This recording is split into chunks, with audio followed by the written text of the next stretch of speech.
Hey trainers, PokéProf Casey here and welcome back to a brand new video. So for today's video, I am going to take a different approach to my everyday videos, but I wanted to do something a little bit different, and this is all thanks to a conversation I had with my cousin and my friend Derek last night. So I think that we came up with a theory in regards to Legends Arceus, and I think we might be onto something. This is all just speculation, so please don't say that I said this is going to be it.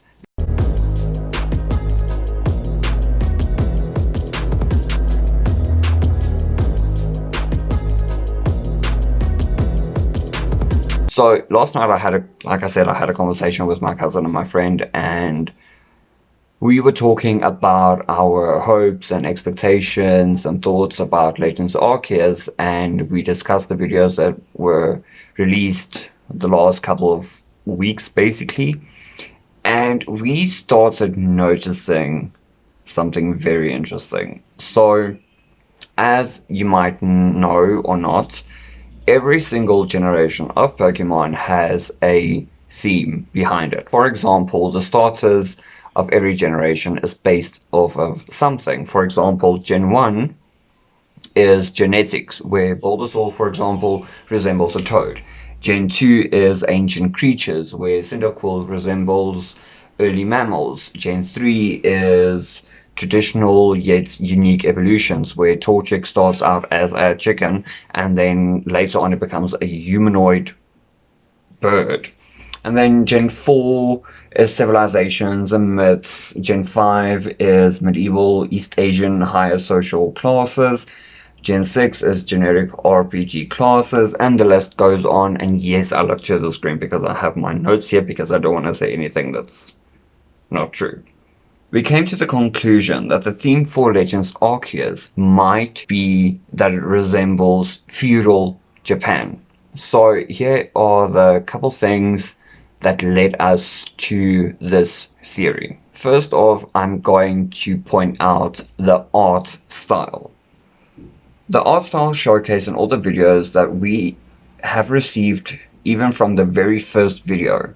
This style was first shown in the very first Legends Arceus trailer or the announcement video, and continues to be shown in places like the website and other videos as transitions.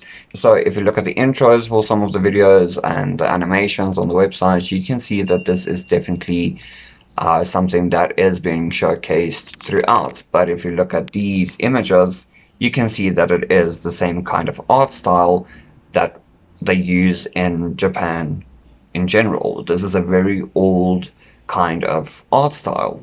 Next, we have the architecture. Now, one thing that I've noticed is that the architecture looks very familiar, and it's a kind of style that I love.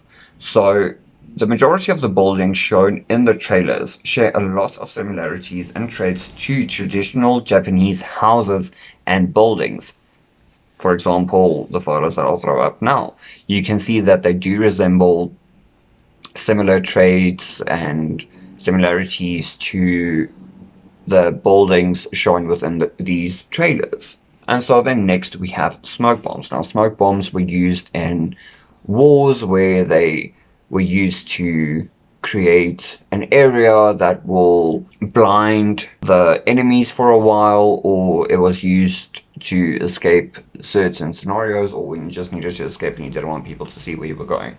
Ninjas, for example, would use it. So we know now in Legends Arceus that you can use a smoke bomb to create an area around you that will basically hide your protagonist when you try to encounter a Pokemon and there isn't any tall grass, rocks or trees or anything to hide behind close by. Next is the Fox mask. That was shown in yesterday's video as a new pre-order bonus because of Zorua and Zoroark. Now, a fox is a common subject of Japanese folklore. Stories talk about legendary foxes as intelligent beings and as possessing paranormal abilities that increase with their age and wisdom. So there are a lot of Japanese legends and myths regarding foxes. Ninetales, for example, is another one. I think they also talk about a nine-tailed fox in Naruto, if I'm not mistaken. So there's a lot of myths and legends regarding foxes. Next is the kimono. Now, when pre-ordering Pokemon Legends Arceus on the Nintendo eShop, you will receive a special edition Growlithe kimono. A kimono is now only worn at special occasions, such as weddings and funerals. Now, this would be a good way to strengthen the rumor that was released saying that Cyndaquil's final evolution form, Typhlosion, will be a ghost and fire type. Next thing is Mount Fuji. Now, Mount Fuji is a mountain situated in Japan. The Usui region has a high mountain situated in the middle of it that we all came to know as Mount Coronet in Diamond and Pearl. But we also saw in later videos that there is a wide area of snow-covered land in the Hisui region.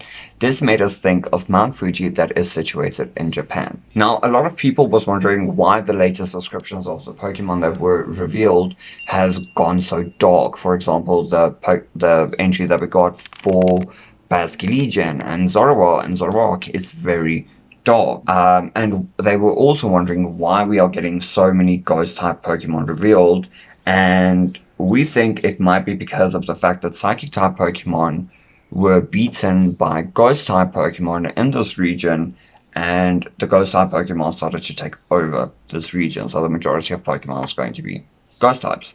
With all the talk about ghost type Pokemon, it leaves one thinking we could maybe see a new form for Spiritomb. And what I mean with new form is one where it has not been confined to the odd keystone. And it might be our goal or destiny in this game, to confine it to the keystone. We don't know. It might be a side quest. We don't know. I'm just saying. Now, that being said, Ghost type Pokemon is not only the type of Pokemon that has gotten a lot of light within this game. Rock type Pokemon is also getting more Pokemon, like for example Growlithe is a fire rock type now, as well as Kleavor that is a bug rock type. So it's just interesting seeing that they aren't giving us different kinds of Pokemon, but different typings as well. Now, that is all I have for today's video, because the rumors and everything I discussed in previous videos and upcoming videos.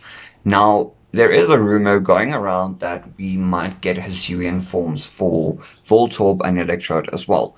Now, there has been a long ongoing theory regarding Voltorb and Electrode, where basically it says that they are Pokeballs possessed by spirits, aka ghosts. Now, the Voltorb and the Electrode that we know resemble the modern day Pokeballs. Now, with Legends Arceus, the Pokeballs look a lot different, and we have to craft them ourselves using an acorn and a tumble stone. Now, I want to leave it up to you guys. If we were to get Hisuian forms for Voltorb and Electrode, what do you think their typing would be? Due to the fact that we don't have them in Legends Arceus, we aren't going to have the modern technology to make these Pokeballs that we knew all these years. We literally only have those two items to create it. Me personally, I think they are going to be electric grass types, just because of the fact that you are using acorns. So I want to leave that up to you guys. Tell me down below in the comments, what do you think the typings would be, and if there is anything in regards to making the Pokeballs that I might miss. But yeah, guys, if you haven't already, hit that like button. I would love to see how many of you think that I might be onto something. Tell me down below in the comments what you think the typings would be and what you thought about this video. Do you think I'm onto something in regards to this theory? And if you haven't already, hit that subscribe button. I would love you to join our Pokemon Trainer, Masters, Coordinators, Hikers, Leaders, whatever you want to call it, family. And you make sure to hit the notification bell. You do not want to miss any upcoming videos, especially now with the games being 23 nights away until the release of BDSP, and with all the unexpected videos that the Pokemon company is dropping. But until then, bye guys.